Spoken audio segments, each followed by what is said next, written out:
TV వీక్షిస్తున్న ప్రేక్షకులందరికీ నమస్కారం. ఈ రోజు మన ముఖ్య అతిథులు గౌరవనీయులు deputy chief minister Pawan Kalyan గారు ఆంధ్రప్రదేశ్ అసెంబ్లీలో ఎంతో చక్కగా ప్రసంగిస్తూ ఉంటున్నారు. ఆయన తొలిసారిగా ఎమ్మెల్యేగా ఎలక్ట్ అయినా గానీ, తొలిసారిగా ఆయన డిప్యూటీ చీఫ్ మినిస్టర్ అయినా గానీ ఎంతో చక్కటి వాగ్దాటం ప్రదర్శించి అందరి మన్ననలు కూడా పొందుతున్నారన్నమాట. ముఖ్యముగా బాబు గారు చేసినటువంటి సేవల గురించి ఆయన పొగుడుతూ ఉంటే అసలు మనము వింటుంటే ఒళ్ళంతా పొలకించిపోతుంది. ముఖ్యంగా బాబు గారు విజయవాడలో వరదలు వచ్చినప్పుడు ఆయన చేసినటువంటి సేవ, నీళ్లలో దిగి బురదలో దిగి ఎలా చేశారో కూడా ఆయన చక్కగా వర్ణించారు. అసలు మనము ఎంత చెప్పుకున్నా తక్కువే. ఇకపోతే బాబు గారు 10 సంవత్సరాల వరకు ఆయనే ముఖ్యమంత్రిగా ఉండాలని కూడా ఒక తీర్మానం చేశారు. ఆయనకు మనము ధన్యవాదాలు తెలుపుకున్నాం. ఇకపోతే భజన కార్యక్రమంతో ఇప్పుడు మొదలు పెడతాం. మొదలు పెట్టండి పవన్ కళ్యాణ్ గారు. భజన చేసే విధము తెలిసింది చంద్రుని భజన చేసి మోక్షమొందండి. పవన్ కళ్యాణ్ గారు, మీరు గతంలో అన్నా క్యాంటీన్లకు తూర్పు గోదావరి జిల్లాలో డొక్కా సీతమ్మ క్యాంటీన్లని పెట్టాలని చెప్పి మీరు అడిగారు బాబు గారిని. ఏమన్నారు కొంచెం చెప్పండి.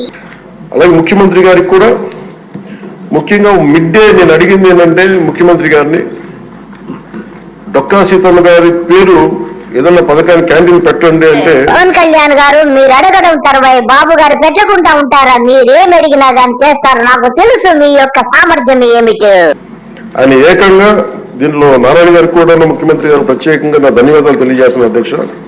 మధ్యాహ్న భోజన పథకాన్ని, విద్యార్థుల మధ్యాహ్న మిడ్ డే మీల్ స్కీమ్ కి డొక్కా సీతమ్మ గారి పేరు పెట్టడం మనస్ఫూర్తిగా వారి చేతులెత్తి నేను నా మనస్ఫూర్తిగా కృతజ్ఞతలు తెలియజేస్తాను.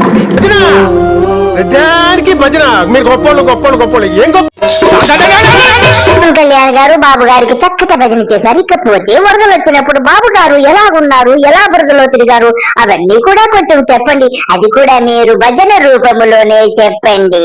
ముఖ్యంగా ఆయన లీడర్షిప్ ఎబిలిటీ, ఒక క్రైసిస్ వచ్చినప్పుడు ఒక నాయకుడు ఎలా ఉండాలి, ఒక వరదలు వచ్చినప్పుడు ఎలా ఉన్నారనేది మనకి విజయవాడ బొడిమీర వరదలప్పుడు అసలు ఆయన చూపించిన నాయకత్వ ప్రతిమ ఇవన్నీ చాలా ఆదర్శనీయం అధ్యక్ష.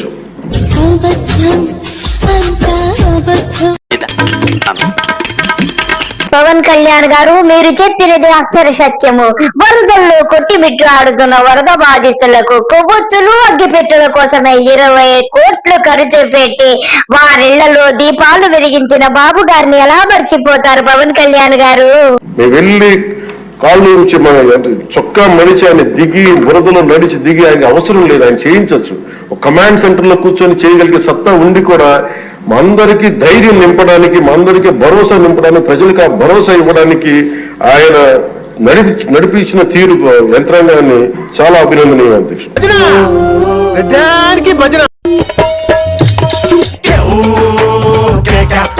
పవన్ కళ్యాణ్ గారు ఎంతో చక్కగా పొగిడి, ఎంతో చక్కగా భజన చేసి అందరి మనలో పొందుతున్నారు. అలాగే జల జీవన్ మిషన్ గురించి చెప్పి చక్కటి భజన చేయండి. గౌరవ ముఖ్యమంత్రి గారి నాయకత్వం, ఆయన విజన్ తోటి జల్ జీవన్ మిషన్ ని ఈ రోజున గౌరవ ముఖ్యమంత్రి చంద్రబాబు గారి నాయకత్వంలో భారతదేశంలోని ఎప్పుడు కూడా జల్ జీవన్ మిషన్ ఏ స్థాయి, ఇది ఒక మౌనంగా చేస్తాం అధ్యక్ష. ఆ మాట మేము అందరం కమిటెడ్ గా ఉన్నాం అధ్యక్ష. పవన్ కళ్యాణ్ గారు చక్కటి భజన చేశారు. ఇకపోతే లా అండ్ ఆర్డర్ మరియు IPS ఎంత మందిని సస్పెండ్ చేశారు, బాబు గారు పుణ్యం కట్టుకున్నారు. ఆ భజన కూడా చక్కగా చేసి అందరి మన్ననలు పొందండి. అలాగే లా అండ్ ఆర్డర్ కి సంబంధించి లా అండ్ ఆర్డర్ లో 3 IPS ఆఫీసర్స్ ని ఏకకాలంలో సస్పెండ్ చేసిన ఘనత, వాళ్ళు చేసిన తప్పులకి ఆ ధైర్యం కావాలన్నది ఆయన అనుభవం చాలా స్పష్టంగా తెలియజేస్తుంది.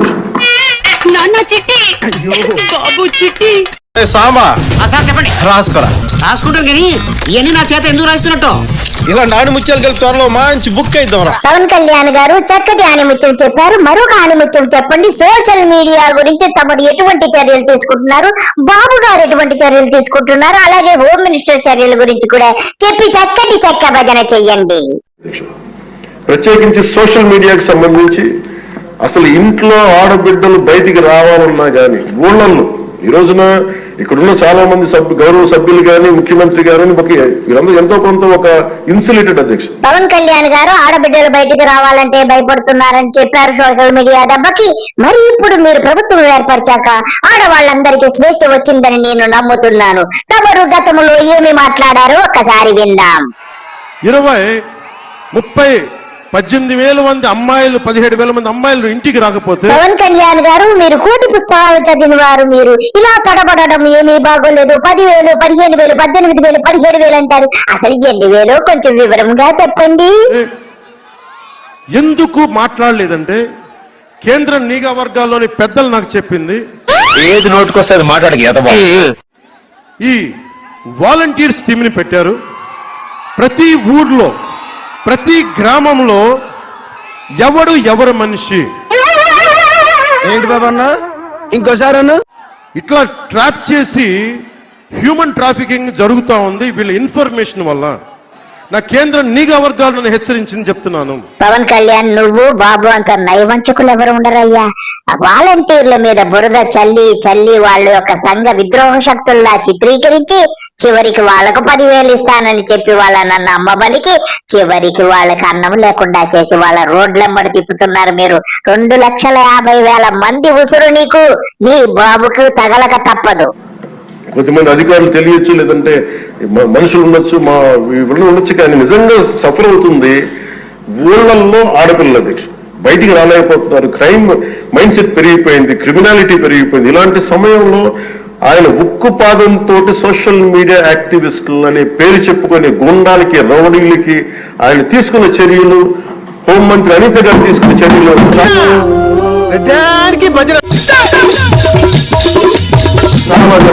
బలమైన అభినందనలు. ఇదే కొనసాగాలని కోరుకున్నాను అధ్యక్ష. మనస్ఫూర్తిగా వారికి ధన్యవాదాలు తెలియజేసుకుంటూ. సరే పవన్ కళ్యాణ్, నువ్వు చెప్పిందంతా బాగానే ఉంది. బాబు 10 సంవత్సరాలు కాదు కదా, 100 సంవత్సరాలు కూడా ముఖ్యమంత్రిగా ఉంటాడు. నువ్వు సంతోషంగా ఉండు. సరే, మీరు 150 రోజుల్లో మీరు ఏమన్నా పీకారా?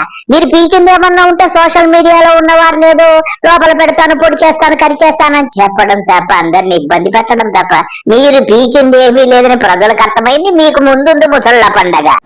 గౌరవ ముఖ్యమంత్రి గారికి నేను మాటిస్తున్నాను, గౌరవ సభ్యులందరూ కూడా ఇసుక దోపిడీలు కానీ, లేదంటే మేము చేయాల్సిన పనులు ఎప్పటికప్పుడు మీరు మాకు ఆదేశాలు ఇవ్వండి సార్. మాకు పవన్ కళ్యాణ్ గారు చక్కటి విషయం చెప్పారు. ఇసుక ఎలా దోచుకోవాలో మీకు అన్ని కూడా బాబు గారు ట్రైనింగ్ ఇస్తారు. ఎలా దోచుకోవాలని మీకు ఆదేశాలు వస్తాయి. మీరేమీ టెన్షన్ పడకండి. ఒక్క రేణువు ఇసుక లేకుండా కూడా ఈ 5 ఏళ్లలో మొత్తము దోచేసుకుందరు కానీ డోంట్ వర్రీ. మా ఆదేశాలు ఇవ్వాలని కోరుకున్నాను అధ్యక్ష. మేము బెల్ట్ షాపులు కానీ మా అందరి బాధ్యత లా అండ్ ఆర్డర్ గురించి మాట్లాడటం, మా మంత్రివర్గంలో ఏ శాఖ అయితే తీసుకున్నామో ఆ శాఖల్ని సమర్థవంతంగా వారి విజన్ కి తగ్గట్టుగా పనిచేయడం అధ్యక్ష.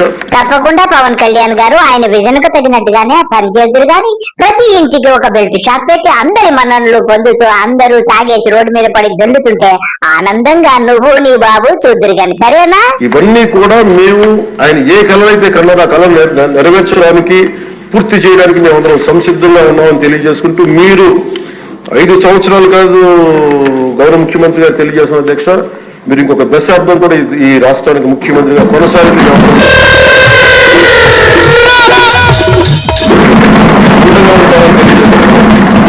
గౌరవ సభ్యులందరికీ, సభాపతి గారికి మనస్ఫూర్తిగా ధన్యవాదాలు తెలుపుకుని సమర్థిస్తున్నాను. ఇప్పటి వరకు చక్కటి భజన కార్యక్రమాన్ని పవన్ కళ్యాణ్ చేయడం చూశారు కదండి. ఇదండి వరుస. ఇకపోతే 10 సంవత్సరాల వరకు సిబిఎన్ గారే ముఖ్యమంత్రిగా ఉండాలని కోరుకున్నారు.